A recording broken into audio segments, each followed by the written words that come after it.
Welcome to Withdraw Consent. I'm Jack. So today I want to talk about what the Talmud teaches people of the Jewish faith about Jesus and about Christians and Christianity. And so basically, I found a really good resource, and you can cross-check all of this stuff on your PDF Talmud that you can download. I have cross-checked several of them, and they are accurate. I did not cross-check them all because I just don't have time for that, and it appears very accurate. And so if you want to cross-check them and comment below, you're welcome to. And so basically, I'm going to take you to this article, and it's by Reverend I.B. Pernatus. It's called Talmud on Christ. It's going to be the first reference below. And this guy is a Roman Catholic priest, master of theology, and professor of the Hebrew language at the Imperial Ecclesiastical Academy of the Roman Catholic Church in St. Petersburg. Okay? So basically, it's going to cover Jesus in the Talmud, Christians must be avoided, Christians must be exterminated. It gets really spicy in the end. Okay, so I guess I can't zoom it in. It is what it is. So basically, they talk about the different names that they use for Jesus in the Talmud and Talmudic literature. And so basically, the name of Christ in Hebrew is Jeshua Hanotzri, which means Savior, and Jesus the Nazarene, but Jeshua means Savior. And so basically, what they do in the Talmudic literature is they abbreviate it to Jeshu, which is maliciously taken as if it were composed of the initial letters of the three words. You can see these three words here. I'm not going to pronounce them. May his name and memory be blotted out. There's some dismissive language like that man, a certain one, carpenter, son of a carpenter. I mean, that's not insulting at all. And so this one right here, Talawi, is the one who was hanged.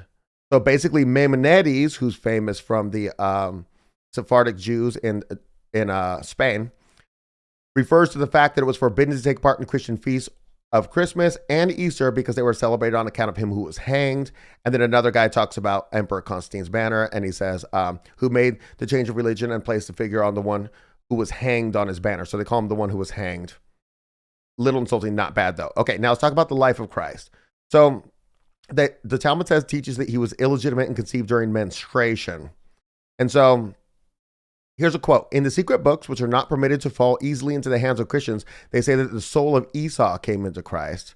It was therefore evil, and that he was Esau himself. Because you remember in the story of Jacob and Esau was the older brother who should have got all the blessings, but he literally got Jewed by basically his mother and his younger brother out of literally everything.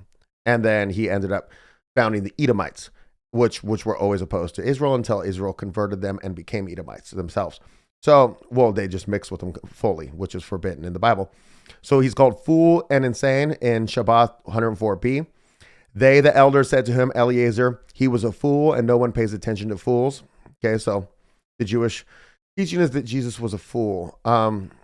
They say that he was a conjurer and a magician, an idolater. Tract Sanhedrin 103a. And they quote the words of Psalms, no plague shall come near thy dwelling. So the Talmud in Tract Sanhedrin is explaining that psalm right there and saying that thou mayest never have a son or disciple who will salt his food so much that he destroys his taste in public, like Jesus the Nazarene. To salt one's food too much or destroy one's taste is preferably said of one who corrupts his morals or dishonors himself, or who falls into heresy and idolatry and openly preaches it to others. So we covered this before, that Jesus' main enemy in the New Testament was the Pharisees, and the Pharisees are the Jews of today. And so it makes sense that there's animosity between them. But it doesn't make sense if you want to pretend to use the word Judeo-Christian to two things that are exactly the opposite in the same sentence. So they say that he was a seducer. So Sanhedrin 107b in the Talmud says, quote, Mar said, Jesus seduced, corrupted, and destroyed Israel, end quote. So necessarily, the foolish thing here is that, if I put my opinion in, is that whenever the Jews were going to get the Messiah is going to change things in the law and stuff. And so the people who refuse to accept him, no matter, even if they say there's a future Messiah, he's going to come and change everything. And then they can call him say he corrupted and destroyed everything. But then you just never get your Messiah because you'll just never believe. Okay. So he's crucified as punishment for his crimes and impiety. He suffered ignominious death by being hanged on a cross on the eve of Passover. Again, from Jewish point of view, I totally see it, but I don't understand why Christians would support any of this. Okay, so he's buried in hell. The book Zohar 3 tells us that Jesus died like a beast and was buried in that, quote, dirt heap where they throw dead bodies of dogs and asses, and where the son of Esau, the Christians, and of Ishmael, the Turks, also Jesus and Muhammad, uncircumcised and unclean, like dead dogs, are buried. And that wouldn't make any sense that Jesus would have been uncircumcised. So that claim would just be completely frivolous. I mean, he was a Jew at the time. It just doesn't make any sense, but that's what they claim. Okay. So I'm not sure if I'm going to keep going on that. You could read that. This gets a little wordy here, but you see where they're going with that. And then, so now let's talk about what the Talmud teaches about Christians. Okay. So here's just what we're going to go over basically. So we're going to go down. Okay, well, I mean, what the Talmud teaches about Christians, that they're idolaters. We already saw that above. Christians are worse than Turks, which is funny to say. You know what I mean? That's where the level's at. That Christians are murderers, fornicators, unclean. Now, compared to dung, like the unclean compared to dung, if they're not following Jewish eating restrictions and stuff like that, like I can understand where they would come at, not like men, but beasts. And we've seen many quotes in previous episodes where Gentiles or goy, whatever you want to say, are compared to beasts. They differ only in form from beasts. Animals worse than animals. We've seen this, like having sex with a Gentile woman is akin to bestiality. They propagate like beasts, children of the devil. The souls of Christians are evil and unclean. After death, they go down to hell. I totally don't fault them for thinking any of this stuff, because from their view, if you look at it, I could totally see it. But then also from the Christian view, you have to look at these people who follow the Jewish faith, and you would think all the same things, but no, you would just serve them. It just doesn't make any sense. Okay. About Christian rites and worship. So they talk about the Talmud speaks of priests, the ministers of Christian worship, as idolatrous and belonging to the god Baal, which is funny because if you look at the Jewish faith, it turns out that they brought all the blood magic back from Babylon and this and that. And it would be inaccurate for a Jew to say this, to say that Christian worship is similar to worshiping the god Baal. But if a Christian said that about a Jewish person of Jewish faith, that would be much more accurate. It would be way closer to what we see in the Talmud. Okay. Christian churches, a place of Christian worship is called Beth Tilaf, a house of vanity and foolishness, in place of Beth Tefillah. I'm just ruining all these names. A house of prayer. And it's called this, which is a house of idolatry. It's called this, which is a house of evil laughter, which is funny because there's a Paul said that there shouldn't be laughter. Christians shouldn't be laughing a lot in the Bible. And I just don't see like evil laughter at a Christian church. I don't know. That's just they're just making stuff up. So, okay. So basically they're talking about precepts of the Talmud concerning Christians. And basically it comes down to a Jew is therefore required to, number one, avoid Christians, and number two, do all he can to exterminate them. Christians must be avoided. You must not salute a Christian. Jew must not return the greetings of a Christian. A Jew must not go before a Christian judge. A Christian cannot be used as a witness, which is hilarious because the people in the entire planet who were the worst witnesses on the entire planet are people of Jewish faith because of their kol nidre, I can't pronounce that either, which we're going to discuss in tomorrow's episode, where they absolve themselves for the future 1 year of lying as witnesses. They're the only people in the world that should never be used as a witness because it's in there. And I'm just talking about Jewish faith here, not ethnic people, not ethnic like secular Jews. I'm talking about Jewish faith because they literally are the only people in the world who have a ritual that absolves them from lying and being terrible to everybody around them. A Jew cannot eat Christian food. So that totally makes sense right there. If Christians aren't following the food prescriptions in the Old Testament, but Jews are, then obviously they shouldn't eat their food. A Jew must never act in any way like a Christian, which is interesting because you have a Christian who's like really good Christian and they're like forgiving their enemies and praying for those who persecute them. And they must never act like that. So they got to be vindictive and terrible. And I think it's wonderful. It reminds me of the Trump thing where it's like, if Trump kisses a baby, Trump says he loves babies, then the people on the left have to say they hate babies. And it's a silly position to always be saying the opposite of somebody because they can kind of trick you real fast by saying something like they love babies. Okay. A Jew must not use anything which pertains to the worship of Christians. Okay, that makes sense. It is forbidden to sell to Christians anything connected with their idolatrous worship, which is interesting Because I told the story on Monday's episode about how the Iraqi Jews, the poor ones, were given all the stuff necessary to do their, I'm not going to say idolatrous worship, their worship, but they're forbidden to sell to Christians, not even to give. Okay, whatever. Okay, and then this prohibition to avoid Christians does not apply to atheists. So in Iordia in the Talmud, it says, quote, "It is only permitted to send a gift to an akum on one of these feast days if it is known that he does not believe in idols and does not worship them," end quote. So that's from Maimonides. Oh, Maimonides has the same in Hilkoth Akum, quote, "It is also wrong to send a gift to a goy on their feast days unless it is certain that he does not believe in the worship of Christian idols and does not serve them," end quote. Interesting, because the only claim that can be made of idolatry is in the Eastern Orthodox, where they use them, but they're not worshiping them. So I don't know. Anyways, so Christians must be avoided. So basically, okay. Not as a nurse, not as a teacher, not as a doctor, not as a barber, not as an obstetrician, whatever. Okay. Christians must be exterminated. This gets spicy. Okay. Harm must be done to Christians. A Jew is commanded to harm, and I'm not promoting any of this. I'll just, for YouTube, I'll say that. Harm must be done to Christians. A Jew is commanded to harm Christians wherever he can, both indirectly by not helping them in any way, and also directly by wrecking their plans and projects. Neither must he save a Christian who is in danger of death. There's a great story coming up about this in the Talmud, but it just reminds me of, and also directly by wrecking their plans and projects. Just think illegal immigration into any Western country, right? Or think about the advent of feminism in the United States, who it was led by, civil rights, this and that.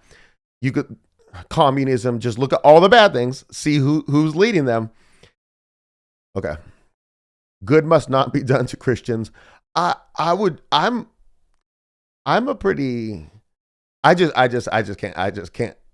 This is hilarious. Good must not be done to Christians. Because if I take somebody who I just really don't like, say, I don't know, like a Jewish faith, like whoever they are, I'm not going to be like cruel to them. Like, I'll still open the door for you. It's petty. It's petty. It is not permitted to praise a Christian. Okay. Well, that's interesting one too, because I harp on Jews a lot. And then I did the episode on the foundation of the main civil rights groups, like the ACLU and the NAACP and stuff like that. And then I ended up in the episode, I said, and a really good Jewish person came in here when they were defending the Nazis because they really believed in free speech. I can't remember what organization it was. I'll put a link to that one below if you haven't seen it. But they're not permitted to praise a Christian, even if somebody's doing something good. A Jew not allowed to mention the things which Christians use for their idolatrous worship. Okay, that makes sense. Their idols must be spoken of with contempt. If you do believe somebody's doing idolatry, you would speak on them with contempt. Like I speak with contempt of people of the Jewish faith because of all the Baal stuff and the blood magic brought from Babylon and terrible things like I'm going to cover tomorrow with the Kol Nidre thing. Just terrible stuff in their religion. So speaking with contempt, if that's what you believe, I'm kind of for that, for them to do that. A Jew is not allowed to give gifts to Christians. A Jew is forbidden to sell his farm to Christians. Is forbidden to teach a trade to Christians. Harm must be done to the work of Christians. Okay. Since the Goyim minister to Jews like beasts of burden, they belong to a Jew together with his life and his faculties. Quote, the life of a Goy and all his physical powers belong to a Jew. End quote. Okay, listen to this. The life of a Goy and all his physical powers belong to a Jew. What if I flip that? What if I said the life of a Jew and then I went, okay, you can see where the problem is. Here's the reference for that. It is an axiom of such rabbis that a Jew may take anything that belongs to Christians for any reason whatsoever, even by fraud, nor can such be called robbery, since it is merely taken what belongs to him. Because the life of a Goy and all his physical powers belong to a Jew. So it's not robbery, you're just taking what's already yours. Wild. In this reference, it says, quote, all things pertaining to the Goyim are like a desert. The first person to come along and take them can claim them for his own, end quote. Just the worst people on the planet. Christians must not be. Imagine I said this about Jews. I don't want to take Jewish people's stuff. I think the people of the Jewish faith have these horrible beliefs, but I don't want to take their stuff. Anyways, well, I wouldn't mind taking stuff that was gained through terrible usury and stuff like that. Okay. Which I've discussed in the past. Christians must, but this is great. Christians must not be told if they pay too much to a Jew, which just means you're a terrible person. If you overpay me, I don't care if you're black, white, brown. I don't really care. I'm going to tell you, no, you know what I mean? I'm not taking your money. But of course, from the Jewish perspective, it's like a desert. First person that comes along can steal their stuff and is not stealing. Lost property of Christians must not be returned to them. Worst people on the planet. Christians must be defrauded. A Jew may pretend he is a Christian to deceive Christians. It's part of what we're going to cover tomorrow in the ceremony. A Jew is allowed to practice usury on Christians. We've covered that in the past. Christians, okay, part 3. Christians to be harmed in legal matters. A Jew may lie and perjure himself to condemn a Christian. A Jew may perjure himself with a clear conscience. We'll talk about that tomorrow. Okay, part 4. Christians must be harmed in things necessary for life. Number 1, a Jew must always try to deceive Christians. Number 2, a sick Christian must not be aided. Number 3, a Christian woman in childbirth must not be helped. Number 4, a Christian in danger of death must not be helped. Imagine you pulled over and you've seen a car on fire and then you went to go help them and you're like, oh, but they're Jews. Those babies wailing in the back are Jews. You're not going to help them. You're the lowest piece of garbage. You don't hurt kids, for goodness sakes. Okay, this is the story I was telling. This is a great story. So in this reference, it says, quote, if you see a heretic, which is a Christian, who does not believe in the Torah, fall into a well in which there is a ladder, hurry at once and take the ladder away and say to him, I have to go and take my son down from a roof. I will bring the ladder back to you at once, or something else. The Kuthei, however, who are not our enemies, who take care of the sheep of the Israelites, are not to be killed directly, but they must not be saved from death. Okay, so if you're a Christian and you fall in a well, they're going to pull up the ladder, lie to you and say they have some use for it, and they'll bring it back, not bring it back. Hopefully you die. So, and then it talks about these people, the Kuthei, and I don't know who they are, but they're not enemies because they take care of the sheep of Israelites. But they're not allowed to kill those people, but they still must not be saved from death. Just imagine you had a Jewish doctor who believed in this trash. And not all people Jewish faith do. We talked recently about how Orthodox people believe that all of this stuff in the Talmud is binding and unchanging. And then it goes, as you go farther to the left, they believe it's less binding, less changing. Okay, so Christians are to be killed. Renegades to be killed. Even a Christian who is found studying the law of Israel merits death. In Sanhedrin 59a, it says, Rabbi Kenan says, a goy who pries into the law is guilty to death. We've also discussed the part in the, I don't know if it's going to cover it right here, but in the Talmud where it says anybody who's a Gentile or goyim who exposes what's in the Talmud, like what I'm doing right now, deserves death. We're going to get into that in the future too. I got some great comments to read you in the future. Okay. Baptized Jews are to be put to death. Oh yeah. We've covered that in the past. And I got a good documentary on my locals about all the early Jews that were targeted who converted to Christian. Cause you got to remember all the original disciples of Jesus were Jews. And they were obviously, a lot of them were put to death. Most all, everyone. But then also throughout history, it's got just a whole record of just all these Jews that converted and were killed. Christians are to be killed because they are tyrants. That's pretty silly. Lastly, all Christians, including the best of them, are to be killed. Okay. I told you about this on Monday. Here's a good quote. In this reference, it says, quote, even the best of the goyim should be unalived. I don't know. I'm just going to get this video's taken off of YouTube. After the words of this reference, that those of the Akim who do no harm to Jews are not to be killed, namely those who do not wage war against Israel, thus explains the word, I can't read this stuff, war. Quote, but in the time of the Akim are to be killed, for it is written, the good among the Akim deserve to be unalived, etc. Yeah, it's just being taken down. I don't care. So even the good ones, so even the best should be of the goyim should be unalived, because the claim in the Talmud is the good among the Akim deserve to be unalived. Anyways, that's the end of the article. There was some really interesting stuff in there. I think that if you're a Christian and if you use the word Judeo-Christian, after hearing this episode, if you got this far in the episode, I think you're very ignorant, I'll say. I'll be nice. Because the two things are not alike. They're diametrically opposed to each other, which is fine. Christianity is diametrically opposed to Islam. Christians say that Jesus Christ is the Son of God, the Messiah, right? And that's you're a heretic if in Islam, from the Islamic point of view, looking at Christians who say that, and Christians who say that, Muslims who say that Jesus Christ is not the Messiah, to them that's heresy. So it's fine for them to be diametrically opposed. The only problem is when you have this fake lie of the Judeo-Christian. It's like, oh, it's the same thing. One came from the other. No, they're two diametrically opposed things. So then anyways, that's what I got for you. I think it's interesting. Like I said before, tomorrow we're going to talk about the Kol Nidre. We're going to talk about Yom Kippur. We're going to talk about this crazy ceremony they do. And it's going to be great. Anyways, that's what I got for you. Hope to see you tomorrow.